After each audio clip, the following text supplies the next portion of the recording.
Welcome to the Heathen's Guide to Life, a show where this opinionated jerk And his little brother. give our take on how to live your best life. I'm Katav. What's up, world? I'm Kayla Sean. Welcome to our world, people. Thank you for tuning in. You are in for a very interesting ride. The word heathen in this universe called the Heathen's Guide to Life is actually an endearing term. A heathen is someone who lives their life unapologetically according to a belief system and a code of conduct that works for and makes sense to them, irrespective of what others might think or feel. Yes, make sure you check us out at our website, theheathensguide.com, for your one-stop shop for all things heathen. You can check out a full archive of our shows as well as our line of t-shirts And sweatshirts. Bitch. Let me finish my thought. The titles are Heathen, our signature, Curate Your Squad, Live Unapologetically, Love Unapologetically, Fuckboys Will Be Fuckboys, and a new one, what's it called? Do it anyway. You can also connect with us on Mixcloud, SoundCloud, iTunes, and Stitcher. So search for The Heathen's Guide to Life and follow and subscribe. And while you're at it, leave a comment and share with your network. Marmy. Hi. Hi. You are so, your energy stinks. Whatever. What's going on in your life? Nothing much. I had a pretty good week. I went on a date this week. It was really fun. I started, of course, on all the apps and stuff. Yeah. What apps? I don't know what that We means. have one called Jack D, I believe. Have you ever heard of that one? No. Yeah. It's really nice. It was cool. It started out as one of those things where he's like, "Oh, you're cute." I'm like, "Oh, you're cute." He's like, "Oh yeah, let's have sex." And I'm like, "Yo." Okay. That was very jarring. I was like, you seem mad cool. We've been talking for some time. Like, how about we go out on a date? He's like, "Oh, okay." And it actually turned out nice. Like, I kind of felt like that movie with Julia Roberts on Pretty Woman, where the guy is like all like buttoned up and she's like, a whore, and he's like teaching her like how to just sit down and like be regular. And he's like, "Okay, sex now." But he actually turned out to be a really nice guy. Yeah, it was. I'm telling you, Jack D, man. You're stupid. Okay. But the thing is, like, he has a really interesting background, and I think he had some time in his childhood where he was like really sick, like he didn't have a stomach or some shit like that, and or salmonella. I don't know. I forgot. How do you confuse those two? I don't know, but it was like something where he couldn't eat like hardly anything, and he was like in the hospital up until age 7. So me as a reporter, I'm like, "Oh, so you couldn't eat, and like, oh, you have a hearing aid, like, oh, like, so which ear works, which one doesn't?" Like, I'm just like totally just like so intrigued by this man, and he's beautiful, by the way, and you would never ever think that he had such a battle. Because my judgment meter is like on 30 right now. It was so interesting. So like I spent the whole date just like asking him about himself, and he liked that because I don't think he's had that before. And I'm just like so interested, and it was fun. I think there may be a date number 2. Nice. Yeah. Very good. How was your week? All over the place. Oh. I had one of the, like, I'm always really festive and always really social. Yeah. But something about this week, like, I was out, I was like entertaining or having fun like late, like 3 nights this week. Really? Yeah, it just happened that way. And managing to get up for work the next day? Yeah. How do you do it? I go to work late. Oh, okay. I mean, I get to the office late anyway because I'm spoiled and entitled. Mind you live down the street. I'm still spoiled and entitled, and right. Well, what can I say? So it worked out. Tell us about one of those nights at least. One of those nights, I don't remember. Was most of yeah. Okay. So actually, a really fun night was the other day. My boy Kenny had a birthday party. And we all got dressed up. It was like a great Gatsby party. So we got dressed up and went to that and had a good time, and then came back to my house and continued the party. Including Kenny? Kenny didn't come. Kenny was, because we left early, so Kenny was still at his own party. Gotcha. It was just like a rant. Like, I was just with my friends a lot this week. which I always love those kind of days, those kind of weeks. And then I'm just like, I'm in this space of like really being not critical of my life, but like I'm just reevaluating what I'm doing right now. A lot. I think I'm like professionally I'm fine. My life in general is fine, but I think I'm zeroing in on like my dating life. And I'm just figuring out like what am I doing? Because it's like there's no structure in my dating life. So you went on a date like last week, I remember. I go on dates all the time. Really? But I don't want to talk about that right now. I don't want to get into But that. no, Because is it the same person a lot, or is it first dates a lot? Like how is it's it? a little of both. I mean, I'm seeing a couple of people, and then I still have dates in addition to that. But I'm just even that like I'm. That's for a future show. I want to revisit our dating episode from last season because I'm coming up with hypotheses about effective dating, and I haven't formed it yet. So I'm in this space of just like I'm just sitting with it. I'm just thinking about like what am I doing and what do I, and what do I want to do? Like a lot of my life is about intention. That's kind of how I live a life. I live a life of intention. Right. But here's an area of my life where I don't have any intention. So I'm like, well, maybe I should apply intention to this part of my life too. What does that look like? I actually have a Big Brother dating question for you that I may fit into the show later if we can make it work. You know what? I don't want to talk shit later on because I want to retire that segment or reform it. So maybe save it for that. Ask Tabby. You know what? I am opinionated. Be careful what you ask me, and I will give you an answer. All right. So I want to wrap up our intros because I want to get into our show. Let's do it. Do you have anything more to add? No. Good. So let's jump into today's topic. Mm-hmm. This week on the Heathen's Guide to Life, we're going to continue to focus on the most core principle of the Heathen's Guide to Life. The notion that you are in the driver's seat of your life. All your life comes back to you because you are the center of your world. Mm-hmm. Well, today we're going to focus on the power of choice. Choice is power. Yes. Each and every day we make a series of choices. We choose to get out of bed. We choose what to wear. We choose to go to work. We choose to actually do our work. We choose to, like any number of things all day, we're making a series of choices, and that becomes our day, our life, our whatever. That's actuality. However, how many of the actions of our lives do we do out of obligation? So although I said we choose to get up, we choose to go to work, all of that, yada, yada, yada, oftentimes we say, I have to get up. I have to go to work. I have to do this thing for my parents or for this person, but I have to do this thing. Mm-hmm. Once you say, I have to, ... you have robbed yourself of choice. I have to comes from a place of obligation, which means that you aren't in the driver's seat of that choice. And not being in the driver's seat means that you aren't operating from a place of powerfully creating your life. Right? So let's open with that. Yeah. So that's where I want to start from because I'm really into this whole like living a life of intention and choice and power. But ultimately, like we always talk about how your life comes back to you. Mm-hmm. Well, if it does, then you're creating your life all the time. But do you look at your life that way? Do you look at your life as a series of choices that you make? Or do you live a life of just like doing stuff because you're supposed to or you have to, which is not powerful?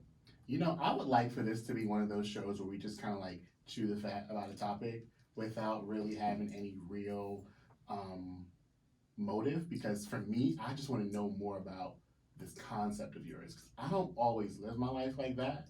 And when you said, I have to go to work versus I choose to go to work, I'm like, well, bitch, what's the difference? Because you don't have a choice but to go to work. Or do you?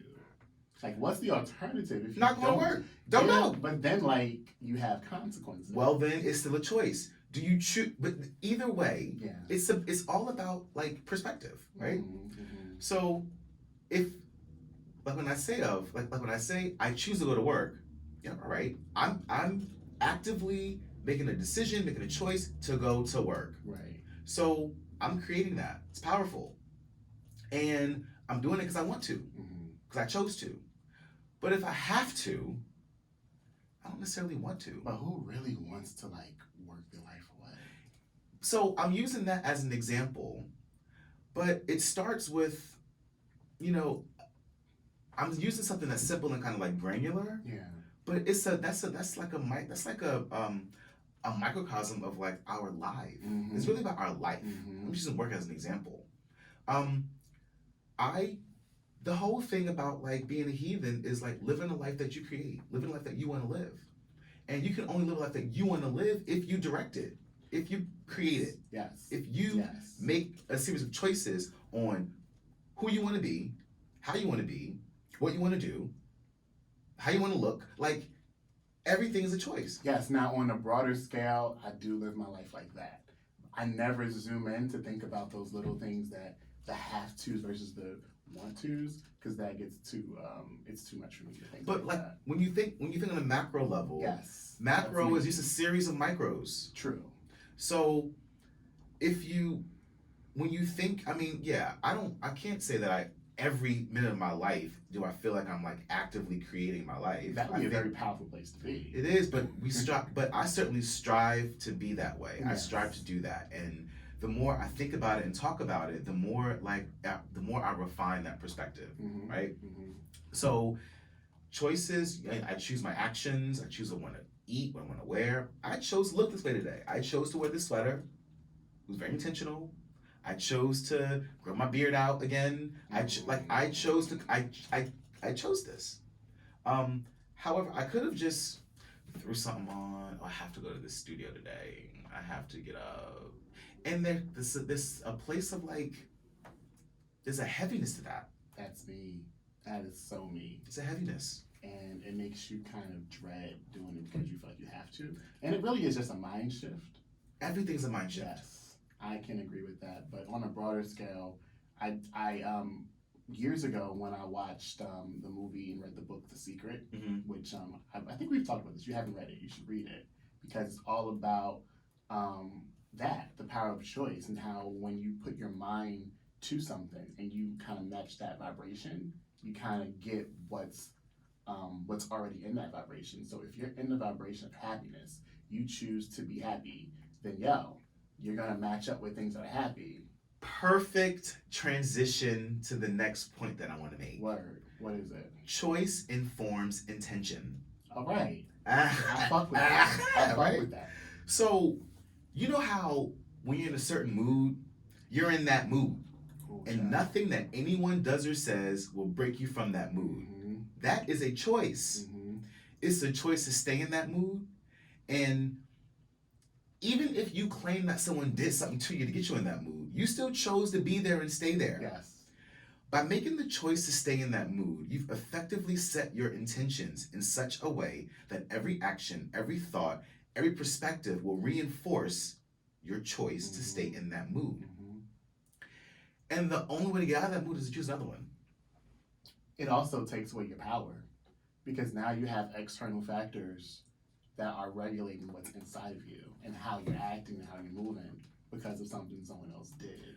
So we give our power away all the time. Yes. We give our power away like we give our ass away all the time. Don't know about that one. But now we know what you were doing most of the week. I was not. It's not about that. But really, like, we as a people don't operate from a place, I think it's not like a universal way that we are as humans to live a life that we create powerfully. Yeah. And we oftentimes we just give up. We give our power away. Where do you think that comes from, though? Does it start at childhood with your mom and dad telling you, like, yo, do this, and without a real why? You know what? Come on. I think it's ingrained in almost religion. Everything. Give it to God. Give it to God. Give it to God. Give it to God. Give it to God.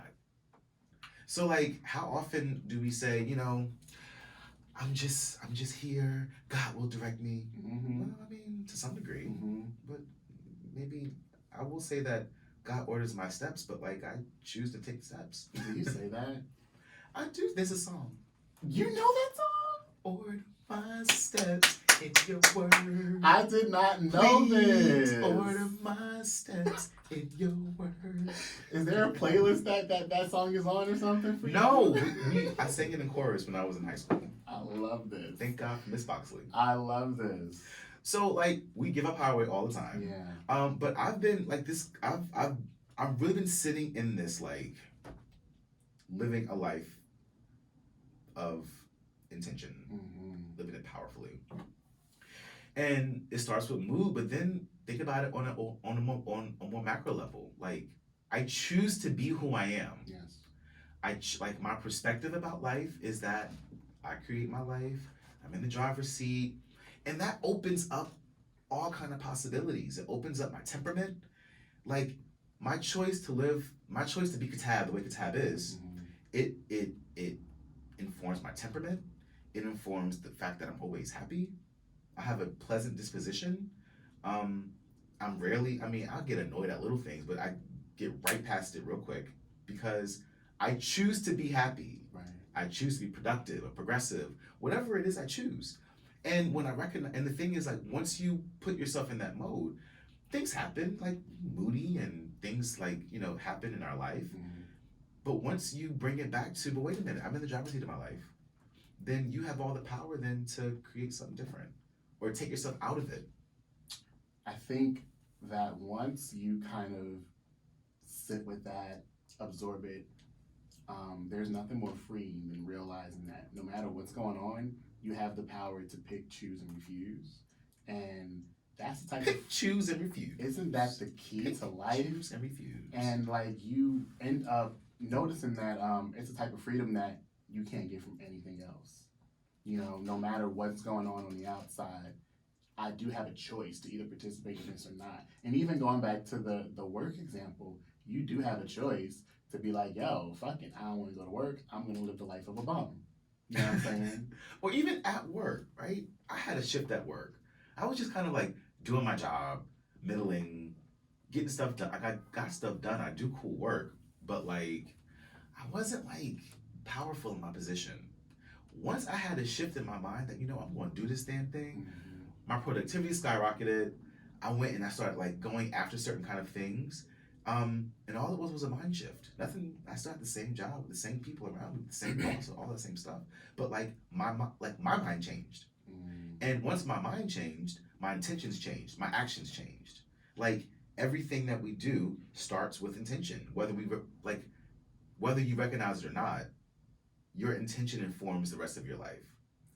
People that have like a low self-esteem, right? Oh, that's a good one. Oh, woe is me. I'm so ugly. I'm so, nobody likes me. Once you have it that's how you are, nothing that nobody says can change that. You have set your intention. You have set your perspective that everything's going to reinforce that. I'm not good enough. I'm not pretty enough. I'm not whatever enough. I'm not. So nothing that nobody says or does will let you receive it that way. The man is out to get me. So Black man has a target on his back. If you have it like that, then a person could be trying to offer you a job, good graces, whatever, but you're not going to receive it that way because you already have it that people are against you. Yeah. And we don't recognize that, like, that's just perspective. Life is what it is. Life is what it is. And the meaning is created by us. Yeah. We create the meaning of our life because everything just is. Not to take away from issues like racism and, police brutality, but there definitely are situations where, like, say, one time I got pulled over in a very well-to-do area of New Jersey, and when I greeted that officer with a smile, his whole disposition changed. Come on, remember, because I have a story about that. His whole disposition changed, and like it actually ended up being a decent encounter because he saw that I wasn't out to like jive him. I wasn't trying to like, start any shit. I'm just like, yo, like, what happened? Why'd you pull me over? Sorry or whatever. And he was able to soften up because I'm not trying to take up for, the shitty police officers, but like they also have a thing where like everybody looks at them like they're the bad guy, like they're gonna like shoot them and shit. And it's not always like that. Oh my goodness, I know what story you're gonna tell. Tell it. We were together. Yeah. I was driving your car. We were in North, right? Yeah. And I turned on red. Mhm. Sign said don't turn on red. We get pulled over. Mm-hmm. The cop pulls us over. He comes over. And I was like, "Hi, officer." Everything changed from there. Yeah. "Hi, officer." With a big smile on your face. And I was like perked up. He was cute too. Mm-hmm. And I was like, "Hi, officer." I was like, "What did I do?" Mm-hmm. He was like, "You turned on red." I was like, "Oh, phooey." I literally said, And he's like, who says I oh literally phooey? said, "Oh, phooey," right? Yeah. And I was like, "All right." And then he went back, ran my license, everything was fine. And we just got a warning. Yeah. I mean, he could have. I turned on red Right. when the sign clearly said don't. Right. But I don't have it that cops are out to get me, right? Mm-hmm. Every time I've been pulled over, each time I've had a car for I've had a license for like 20 years. Mm-hmm. Each time I got pulled over, I deserved it. This is true. Each and every time, black neighborhoods, Yeah. white neighborhoods, Yeah. I deserved it. Yeah. So I don't have it that cops are out to get me. So my perception of cops is such that, like, all right, well, I'm not afraid of them. So that I ain't get no ticket. And what's so funny is my grandmother was in the car. She was in the backseat at that time. And she's a very pessimistic type of person. So she's in the back like, oh my goodness, we going to jail. She just like, oh, I can't believe that this asshole and stuff like that. She's getting all that in the back seat. Thankfully, he could barely see her. Right. But like when I saw her face when, when the interaction unfolded, and she was like, oh, what the? She was like, her mind was blown because she'd never had an interaction where she didn't have to cuss the officer out. Right. You know what I'm saying? So Right. she was just like, whoa. And it was pleasant. It was pleasant, but I could see how that could have went left if you greeted him with some rah-rah. What I do, motherfucker? What would I do? Right, he's gonna give you that back. Totally. So that's a really good example. That's life. Yeah. That's life. Like our life, our place in it is totally driven by our perception. Totally. And going back to The Secret, when you put out something that this is what I want, and no matter how you do it, some people do it through vision boards, some people do it through, writing out goals, however you do that, and you feel that vibration of what it feels like to, say, drive a brand new car, and you keep that vibration with you, you start to attract things that match that vibration. And it's just metaphysics, whether if you know you're doing it or not. The problem is most of us are working magic without really knowing that we're working magic. So yeah, people, it's like what we're saying isn't new. No. It's not. I'm not like There are like books written about this shit. I'm not like this like a guru that just came up with this. I just recognize that like attracts like, Yes. energy attracts energy, Yes. and I'm just like when you're intentional about what you're putting out into the universe, then the things that come back to you, you recognize that, oh, my life is good because I think that life is good. Even how you respond to things, like going back to the example of someone with low self-esteem. Right. When you critique them, they're gonna receive it as an attack. Right. They're gonna think like, oh my goodness, even if it's something good, you're praising them. They're gonna feel it as if it's negative because everything goes through that filter of negativity. Right. And I would feel bad if we didn't at least address some of the issues that kind of contribute to people having this type of, mindset. Okay. Like, for example, the angry black woman complex that a lot of people put out there. There are social structures that really do make you an angry person. And sometimes it's hard to get over that. It could be trauma. It could be how you were raised. It could be like my grandmother. She was raised to, look at police officers as someone who is out to get her. Right. So I think you also have to realize, before you can do the shift, you have to realize what's contributing to your way of thinking. Right. Why? Where does it come from? If you do know that you're angry, first accept that. You know what I'm saying? Like, everybody's not going to look at you as an angry person, and these people don't know each other. Like, there has to be some realness to whatever it is that everyone's seeing, accept that it could be something within you, and then choose to be different. Not phony, but different. But it's almost like profound to think that like, wait, people didn't do this to me? Mm-hmm. People it's not, I mean, I might not be this way all the time, but like oftentimes people are like, people just are just trying to survive. You're trying to survive, trying to get through because you feel like the world is like out to get you, Oh, child. out trying to attack you. Everybody, it's just trying to like fight off everybody. I'm just like, no, come to me. Come to my Come to the Heathen's garden. come to me. So like what happens is, I just fucking like my life. I mean, And I just want to impart that on people. And, I've refined my thinking over years. I wasn't always like this. But I mean, I think the thing that I really want to impart on people is, I guess I said, like, your choice becomes your intention. Now, I don't want to cut you off. Go ahead. Oh, Now, you mentioned something just a second ago. You said you weren't always like this. So take me back to a time when you did not feel in control, when you did not feel like life was kind of like in the palm of your hands and you were like navigating it thoughtfully. Was there ever a time when like this way of thinking wasn't really ingrained in you? I mean, you know how like I just live, and you know how you get older and you just evolve. Mm-hmm. I mean, yeah, I guess when I was a kid, a teenager, in my 20s, like when I was just kind of like middling by, just trying to get through. Didn't feel like I like didn't own my power. Didn't own. I mean, that was like a lot of my life. As a kid, it's what your parents say. My esteem oftentimes was shaped by my family and what they said about me. Like I've mentioned before, but like I was a chubby child growing up, so I remember a time that like my grandmother like threw her bra at me. Yes. I can laugh now, but like for a person that's not resilient, that stays with you. Of course, stays with you. So our family can fuck us up until you make a choice to.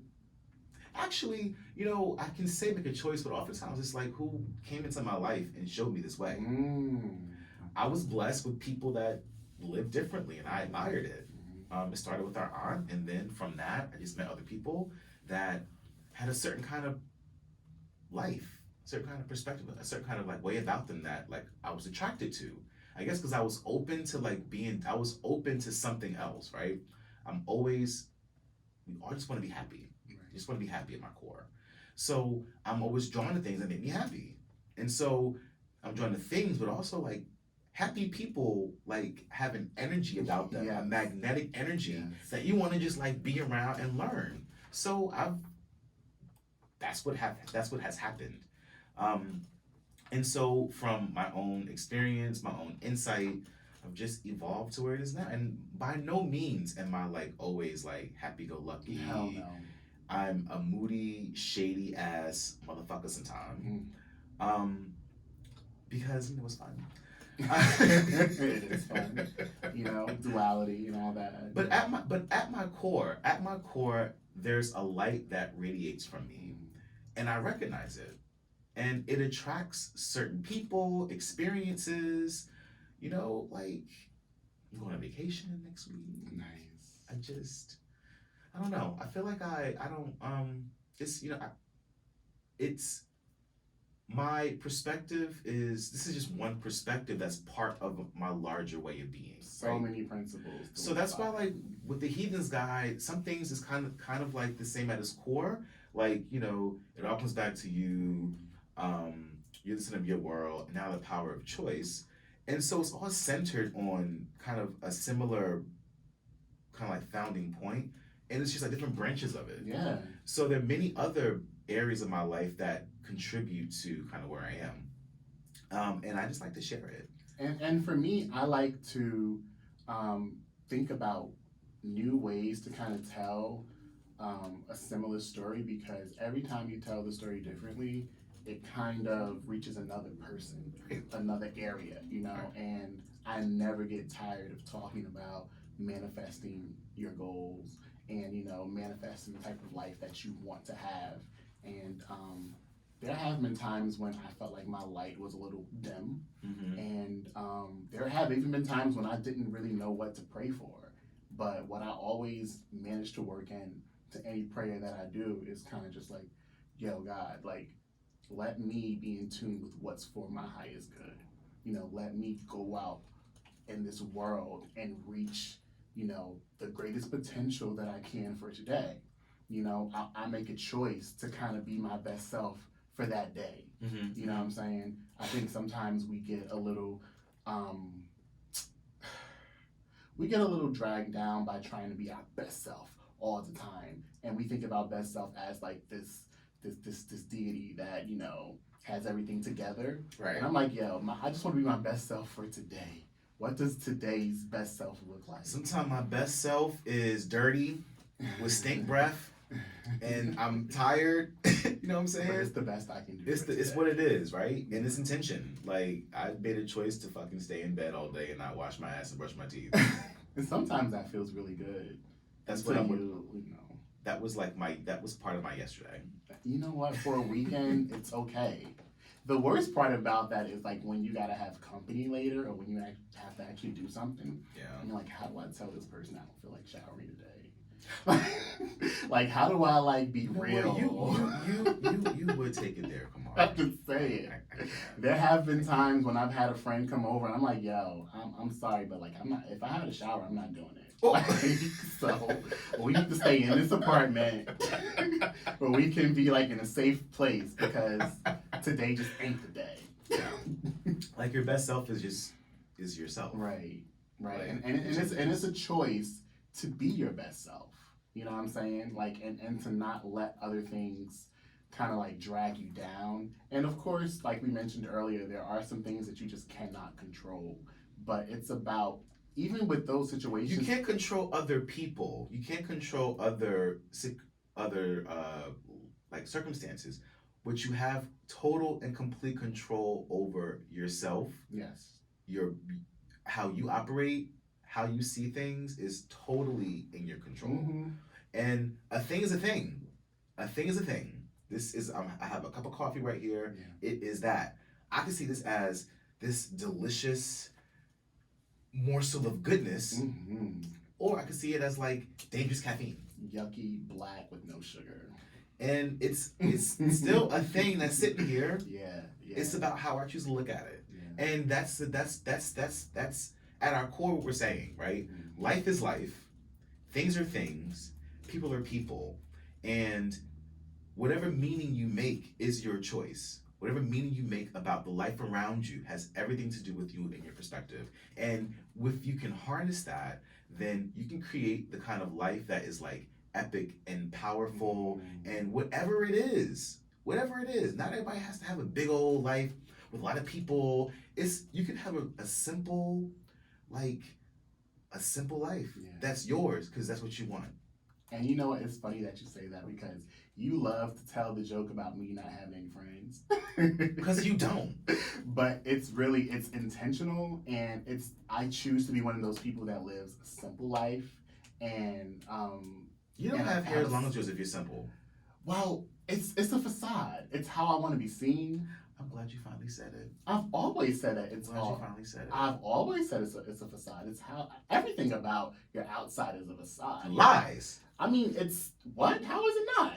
Maybe I'm not expressing. When I think of a facade has an air of fakeness. Oh no, that's not what I'm saying. I'm saying it as like it's my shell. This is how I want my shell to look. Mm-hmm. This is how I identify on the outside. Now, I think a lot of people make the mistake of thinking that they see all this on the outside, and they think they're going to get the same thing on the inside, like extra and like, the most. And it's like, I'm that sometimes, but not all the time. Right. You know what I'm saying? And I think it throws people off. Yeah. Because like, I'll tell a quick story. I went on a date. This is another date? This was the one that the guy that I took to your birthday party. We have to tell that story. Let's tell it again. Let's tell it in the next segment. All right. So the guy that I took to your birthday party, it was really our first date, and he was thrown off by all the hair and the diamonds and the fur and all that shit. Come on, stop inflating who the fuck you are. Stop it. No, but this is a dynasty. I'm going somewhere with it. But it's like, that's not me every day. That was me going to a party, and that's how I wanted to be for that day. So he got the idea that like, oh, this guy wants to get fucked. What? He had this thing where he's like, oh, so you're femme, and like, oh, you're a woman, and like, oh, you have an eyeliner. I'm like, oh, nah, that's not what this is. Come on, rein it in, please. I'm like, that's not what this is. Rein this in. I forgot what the point was. Exactly. I'm gonna close us out because you're. I had a point. Make it later. Oh, what's the point? So Go ahead. in closing, friends, countrymen, just to bring it back to the actual topic at hand, because Kamara loves to go on a fucking detour. You totally got me lost. You got yourself lost. When you made the comment of like, I'm glad you said it, that threw me off. No. Go ahead. You chose to be thrown off. Go ahead. Just to bring it home, like, you are the center of your world. You choose the world, the life that you want to live, whether you believe it or not. It all comes back to having power over your life, knowing that you actually are never a victim of circumstance. It's about how you choose to view the circumstance. How you choose to react to that circumstance is how you can direct your life. And ultimately, you just want to be happy. And ultimately, I would like to encourage us to be in the driver's seat of our life and drive your ass to the best life that you have. Word. And that's all I have. My closing thought is not anything that's on a tangent. I just want to say that if you find yourself at a place where you're not necessarily being the person who you want to be, the biggest teacher is, those who are around you. If you want to be happy and you're like, damn, like, why am I not happy? Like, why am I always so whatever? I honestly don't think it's cheesy to ask happy people, how they manage to be that way. If you see someone who's doing a good job, at your job without sucking up, like, I think it's totally plausible. Like, like, how do you manage to do that without being miserable? Because I got your job and like, I hate it. Like, how do you, like, what's the shift? Like, how do you think about things? And then you kind of become a student of life. And I think that was the most powerful thing that I could do when it comes to like just choosing to be my best self, just going to the people who actually do it well. So that's my closing thought. I don't like that I didn't have the final word. Oh, say something else. Make something up. I made some. I didn't say what I had to say. You usually like, oh, do you have anything else to say? You usually do that, and then I say that, and then you do your closing. You skip that. Well, that's what I get for not having my outline. Structured words. Well, that's it. I mean, that's kind of the crux of our conversation. Word. Is that choice is power, and so choose accordingly. Now that was the last word. Choose accordingly. I like that. So I want to abandon. I don't have anything to talk shit about per se. So you wanted to ask me something earlier.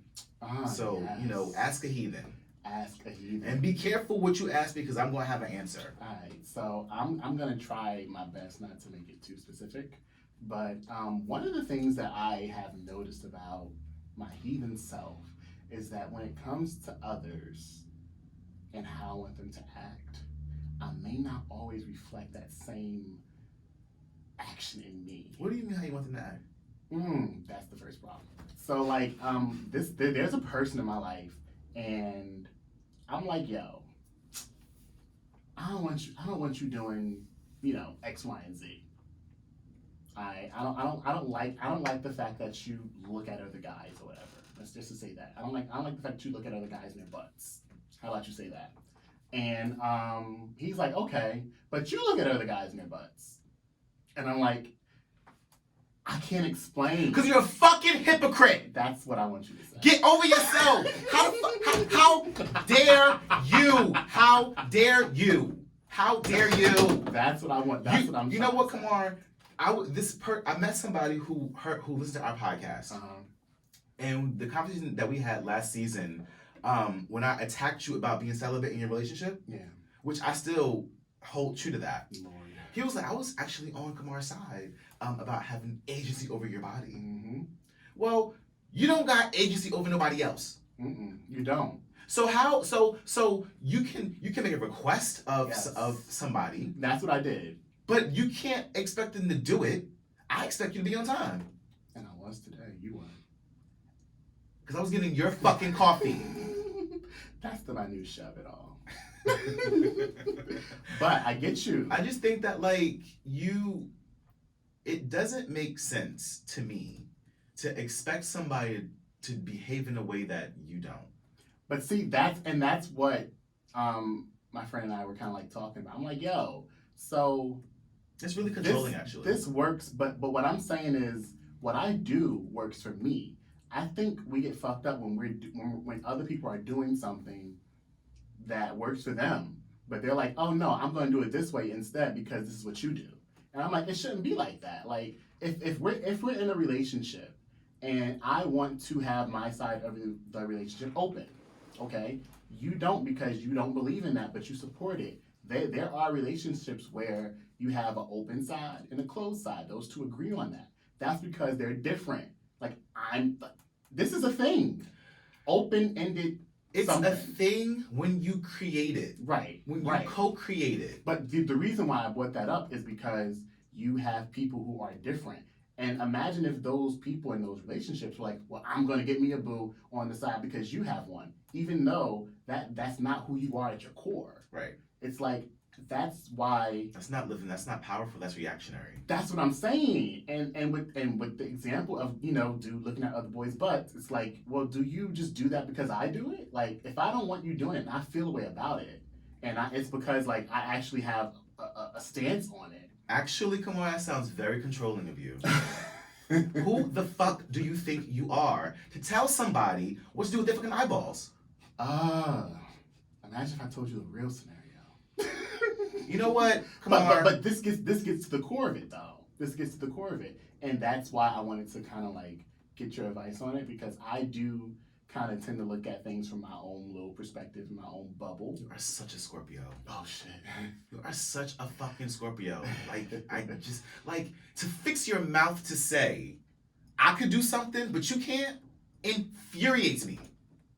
Because I wish somebody would tell me this. I wish somebody would. I wish a nigga would. So, on the flip side, what if I say, okay, well, I'll agree not to do it just because I don't want you to do it. So I'll just so nobody's looking at butt canals. So, but then you're a liar. I mean, if you actually do it. But you're a liar. If you actually do it, you're not a liar. You're agreeing to do the shit. But you're not gonna do it. That's neither here nor there. We're talking about at the core what the message is. Like, if you're a hypocrite about something, right? Is it right to be like, yeah, well, fuck it. If I'm just not going to do this because I don't want you to do it. Is that then okay? I'm not going to put a value judgment on it. It's not powerful. It's reactionary. It's still reactionary. Okay. It's still not coming from a place of choice. All right. That's the word. It's trying to be controlling. That's the word. That's our time together. I had enough for you. I can't. You done took me somewhere I didn't want to go. Oh. How did that happen? Did I take your power away from you? No. I choose to be infuriated by perspectives that aren't in alignment with my Heathen's Guide to Life. Lord.